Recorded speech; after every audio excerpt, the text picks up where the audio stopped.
Hello Pisces, these are your tarot cards for May of 2023. I'm Danielle Stimpson of Learn Reiki Philadelphia, and I highly recommend that you check out the videos for your sun, moon, and rising if you happen to know all three. This will give you a more complete view of your month ahead. So let's go ahead and dive right in.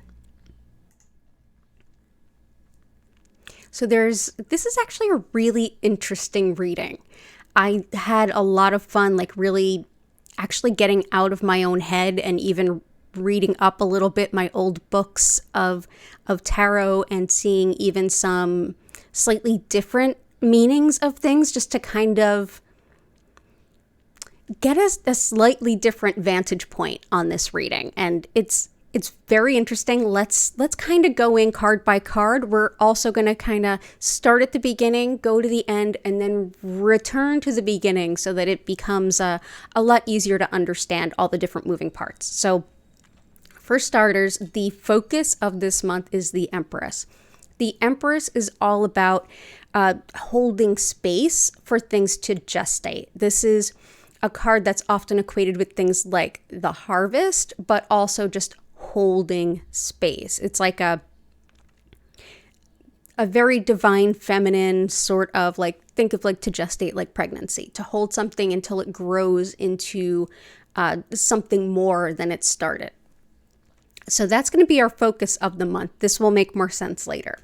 How are we entering this month and coming out of April? We have the Strength card. So that's our other major arcana for today. Strength is all about going to the parts of ourselves that are the most challenging, are the most sticky, are the hardest to confront, and actually doing that work. You can call that shadow work. You can call that self-improvement work. There's a lot of different ways to sort of look at that. But this is sort of how you started the month. You're starting to look inward and root out some issues. You're starting to look at the more painful parts of yourself and parts of yourself that have held you back and starting to reevaluate those. And in a way, it's almost like you've just kind of peeled one big layer of the proverbial onion, and there's still more left to sort through.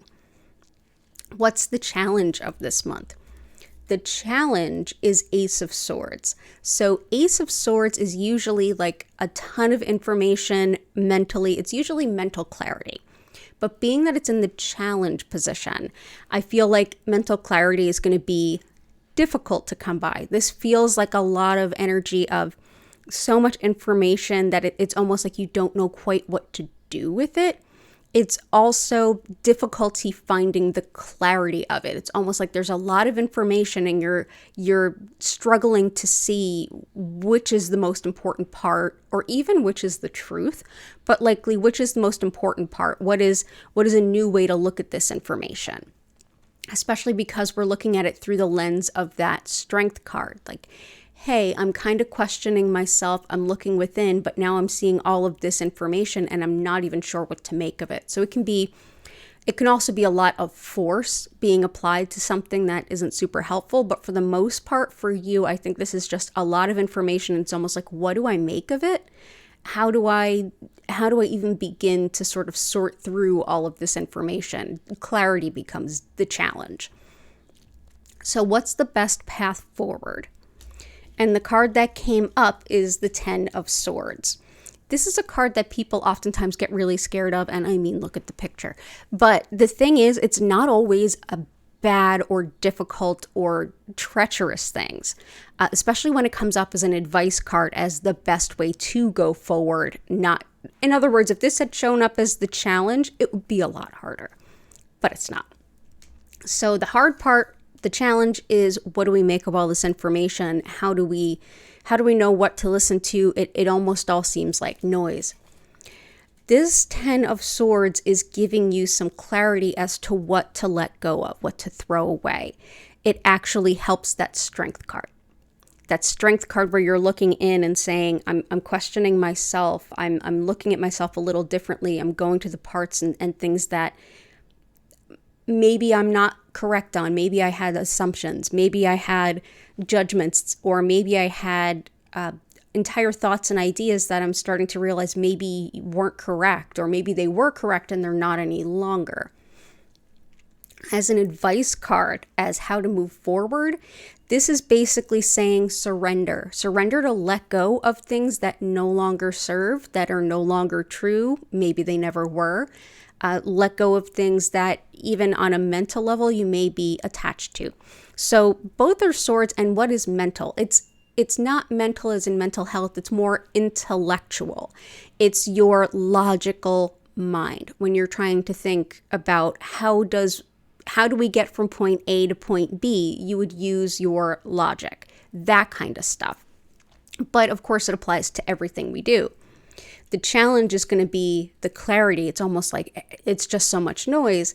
Here is saying when you find something in that noise that you start to realize, like take it one by one and say, okay, here's one sword, which is one piece of a thought, one piece of my intellectual acuity.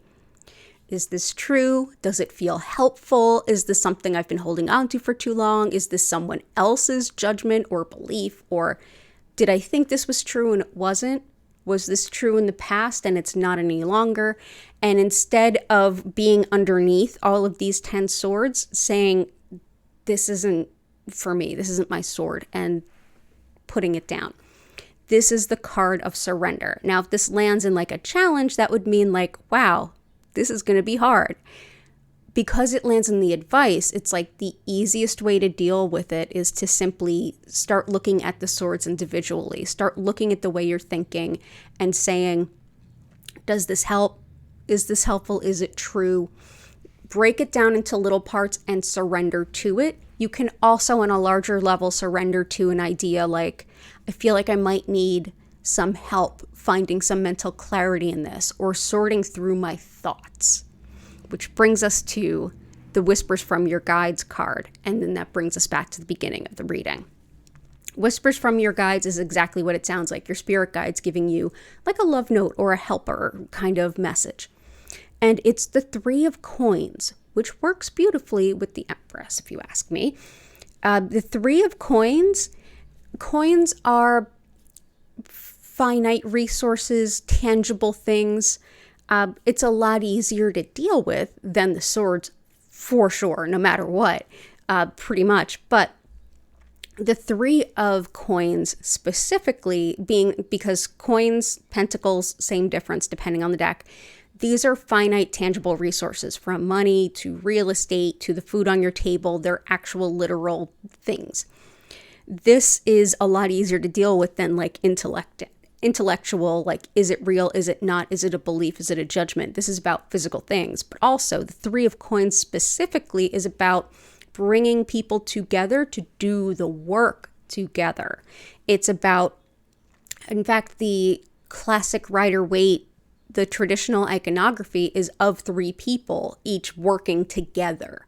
And they all have a different skill set. And together, they actually can create more than what they could each individually because of all of their skill sets overlapping and finding the best way to do things. This is what your guides are basically saying. To get ahead, rather than simply having one coin, turning to a couple of different people that have different skill sets and saying, all right, what's the best we can make of this?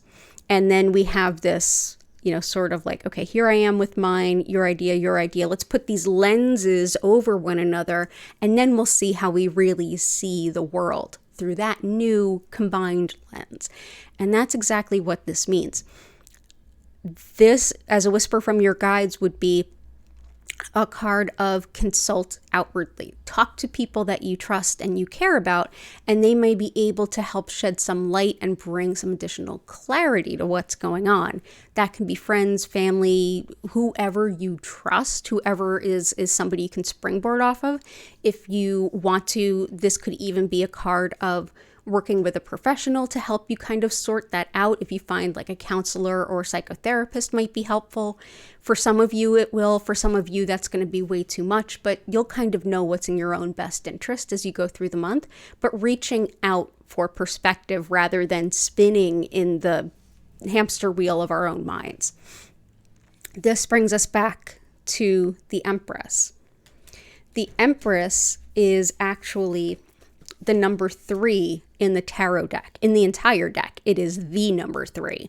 And that's a really important number for this card specifically. There's a whole numerology to tarot that I'm not going to bore you with, but at the same time, an Empress, this is basically 1 plus another begets a third. That's why she's usually seen as soft in the stomach and like potentially pregnant. Sometimes this card can actually mean pregnancy in the right scenario.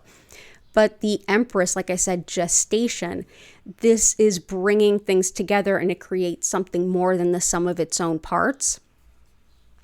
Sound familiar?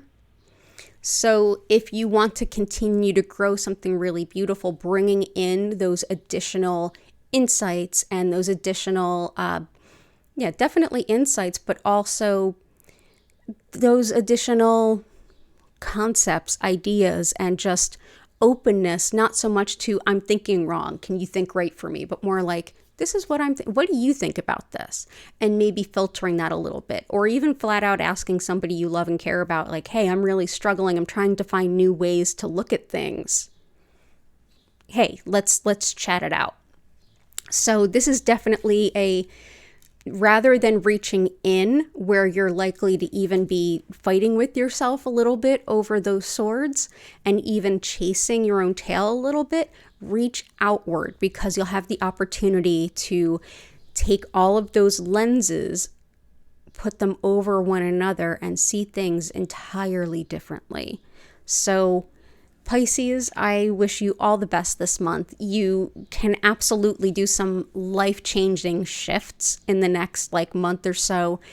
You're definitely down for it. You've done a lot of work in the last several months. I've noticed it has not escaped me, so good on you. And that's what brings you to this point. And you got this. Definitely do not be scared of those swords cards. This is an opportunity for you to let go of outmoded, expired ideas, ways of thinking, and to embrace something new, lighter, easier, and more clear for you. So this is actually going to be a significant improvement on the other side. So definitely all the best to you for May. Of course, if you enjoy Reiki, I do a 5 times a week healing live stream right here on YouTube. So don't forget to click subscribe with your notifications on so you don't miss an opportunity. And if you found this helpful, please don't hesitate to click that like button. I truly appreciate it. Thank you so much for checking in. All the best to you, and I hope to see you again for June. Okay, bye for now, Pisces.